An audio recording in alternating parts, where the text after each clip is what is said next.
माखन चुराकर जिसने खाया, बंसी बजाकर जिसने सबको नचाया, खुशियां मनाओ उसके जन्मदिन की, जिसने सबको प्रेम का मार्ग दिखाया। नमस्कार, मैं नम्रता स्वागत करती हूँ आप सभी का हमारी इस विशेष प्रस्तुति श्री कृष्ण की अवतरण लीला में।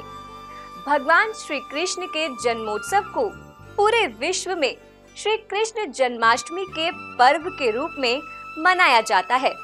सनातन धर्म के लोगों के लिए ये दिन बेहद ही विशेष है, क्योंकि इस दिन साक्षात भगवान नारायण पृथ्वी लोक पर भगवान श्री कृष्ण के रूप में अवतरित हुए थे।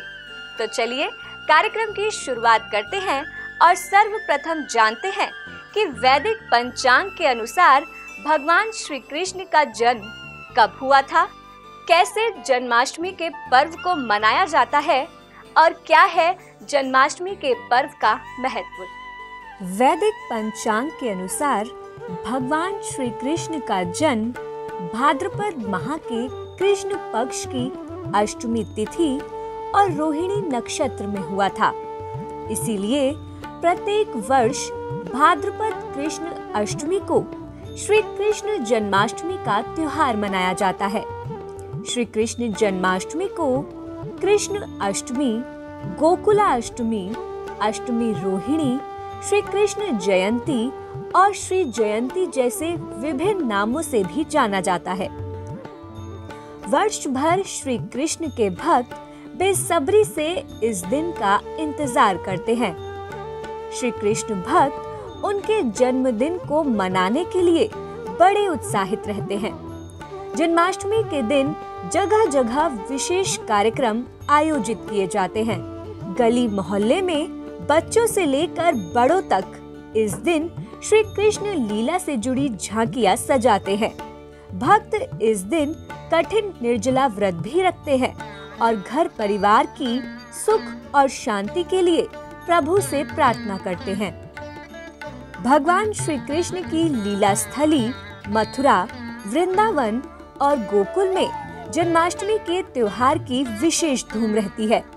इस दिन कुछ जगहों पर हांडी फोड़ने की भी परंपरा है, तो वहीं कुछ जगहों पर मिट्टी से होली खेली जाती है। साथ ही भक्त घर में बाल गोपाल का जन्मोत्सव मनाते हैं। भारत के अलावा विदेशों में भी भगवान श्री कृष्ण के भक्त इस दिन को बहुत ही धूमधाम से मनाते हैं। भगवान श्री कृष्ण का जन्म, जीवन और मृत्यु ये तीनों ही बहुत ही रहस्यमय हैं। उन्होंने अपने जीवन में कई लीलाएं रची। कभी असुरों का वध किया तो कभी माखन चुराकर मैया और गोपियों को परेशान किया, कभी राधा रानी के संग महारास किया तो कभी शेषनाग पर नृत्य किया। उन्होंने सदैव अपनी लीलाओं के माध्यम से जीवन में परेशान होने के बजाय उसे उत्साह और उत्सव में बिताने का संदेश दिया, और उन्हीं पावन लीलाओं में से एक है भगवान श्री कृष्ण की अवतरण लीला। तो चलिए श्री कृष्ण जन्माष्टमी के अवसर पर श्रवण करते हैं कन्हैया के जन्म की कथा लीला का। ये बात है द्वापर युग की। श्री कृष्ण के जन्म से कई वर्ष पूर्व भोजवंशी राजा उग्रसेन मथुरा में राज्य करते थे, लेकिन उसके आतताई पुत्र कंस ने उसे गद्दी से उतार दिया और स्वयं मथुरा का राजा बन बैठा। कंस की एक चचेरी बहन भी थी जिसका नाम था देवकी। कंस देवकी से अत्यंत प्रेम करता था। उसने देवकी का विवाह अपने प्रिय मित्र वसुदेव नामक यदुवंशी सरदार से करवाया था। विवाह के पश्चात कंस अपनी बहन देवकी को स्वयं रथ चलाकर सप्रेम उसके ससुराल छोड़ने जा रहा था, लेकिन तभी अचानक रास्ते में आकाशवाणी हुई, हे मूर्ख कंस, जिस देवकी को तू बड़े प्रेम से ले जा रहा है उसी में तेरा काल बसता है। इसी के गर्भ से उत्पन्न 8वां बालक तेरा वध करेगा। ये सुनकर कंस देवकी को मारने के लिए अपनी तलवार निकालता है, लेकिन वासुदेव कंस को रोकता है और विनय पूर्वक कहता है कि मैं तुम्हें वचन देता हूँ कि देवकी के गर्भ से जो भी संतान होगी उसे मैं तुम्हारे समक्ष ले आऊंगा, लेकिन तुम देवकी का वध मत करो। कंस ने वासुदेव की बात मानकर उन दोनों को मथुरा के कारागृह में डाल दिया। वासुदेव देवकी के एक एक करके 6 बच्चे हुए और कंस ने उन बच्चों का मामा होते हुए भी उनको जन्म लेते ही मार डाला। 7वीं संतान को भगवान ने अपनी शक्ति से देवकी माता के गर्भ से रोहिणी माता के गर्भ में पहुंचा दिया, जो शेषनाग के अवतार थे और विश्व में बलराम के नाम से विख्यात हुए। इधर कंस को लगा कि गर्भ नष्ट हो गया है और देखते ही देखते समय आया 8वें बच्चे के जन्म का, यानी कंस के काल का। कंस ने कारागार में पहरे और कड़े करवा दिए, लेकिन कहते हैं ना कि होने को कोई नहीं टाल सकता। और फिर आई वो अंधेरी रात जिसका कंस को बेसब्री से इंतजार था।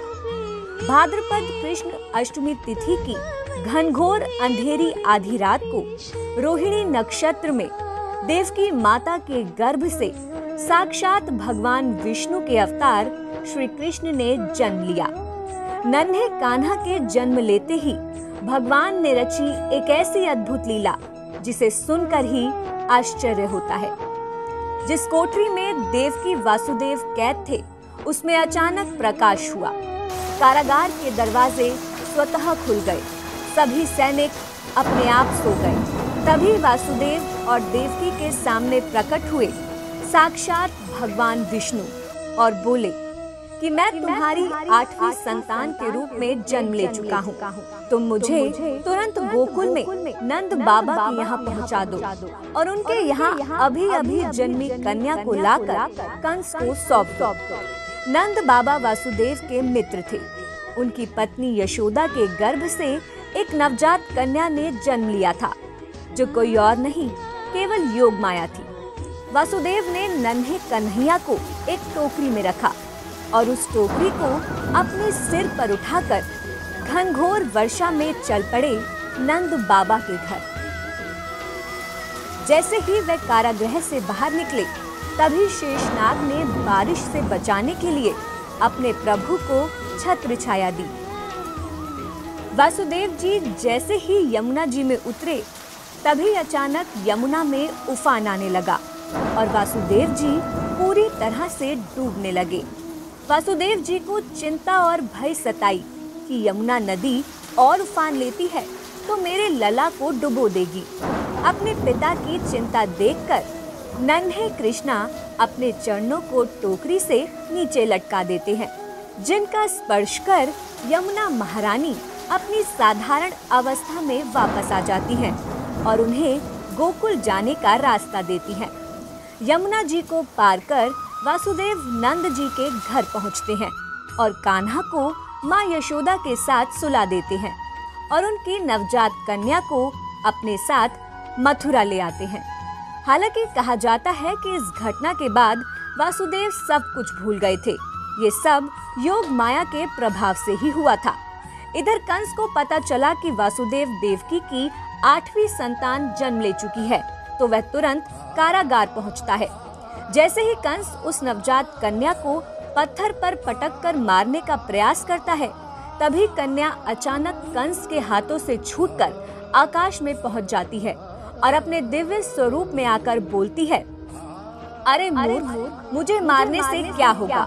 तुझे मारने वाला तो पहले ही जन्म ले चुका है। वह जल्द ही तुझे तेरे पापों का दंड देगा। उसके बाद कंस ने श्री कृष्ण को मारने के कई प्रयास किए, कई राक्षसों को भेजा, लेकिन कान्हा ने सभी का वध कर अंत में कंस का भी वध कर दिया। तो ये थी भगवान श्री कृष्ण की अवतरण लीला की कथा। भगवान श्री कृष्ण ने सदैव अपने भक्तों को धर्म और प्रेम के मार्ग पर चलने का संदेश दिया। भगवान श्री कृष्ण की कृपा सदैव आप सभी पर यूं ही बनी रहे। इसी मंगल कामना के साथ मुझे दीजिए इजाजत। आप सभी को श्री कृष्ण जन्माष्टमी की हार्दिक शुभकामनाएं। जय श्री कृष्ण।